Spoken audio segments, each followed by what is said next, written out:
The mastermind behind Trump policy of separating families just got revealed, and it'll make you sick. Despite his insistence that the policy of separating kids from their parents at the southern border is either out of his hands or somehow the Democrats' fault, there is no denying that the decision to enforce these draconian measures came from inside the White House. We know this because, while Congress passes laws, the executive branch of the federal government is charged with enforcing them, and the Constitution gives the President and his administration tremendous flexibility over how best to do that. The Department of Justice ostensibly oversees the process of devising initiatives and implementing enforcement policies across the many agencies it controls, but in reality they're just one piece of the President's political infrastructure inside the West Wing. The DOJ cannot enforce any policies unless the President gives the okay, even if the Attorney General is given the freedom to enact his own initiatives.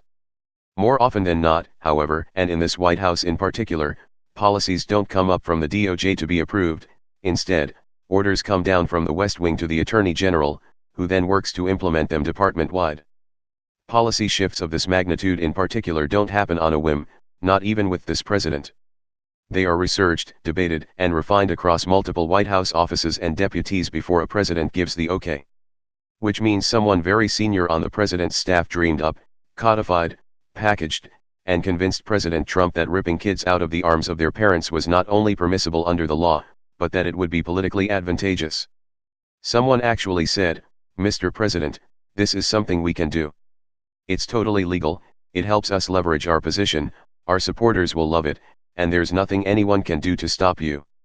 We now know who that someone is, and it should come as no surprise to anyone who follows this White House that the mastermind is Stephen Miller, the white nationalist who wormed his way from alt-right agitator to Trump's senior policy advisor.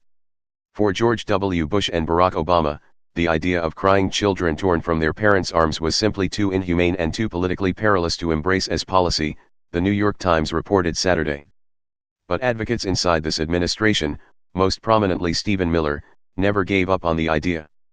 The Times interviewed Miller last week as the tragedy on the southern border was unfolding, and he showed no remorse for the chaos and the calamity that the administration's so-called zero-tolerance approach has caused. Here's what he had to say, for the Times: "No nation can have the policy that whole classes of people are immune from immigration law or enforcement," he told the Times.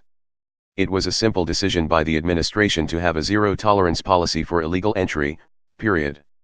The message is that no one is exempt from immigration law.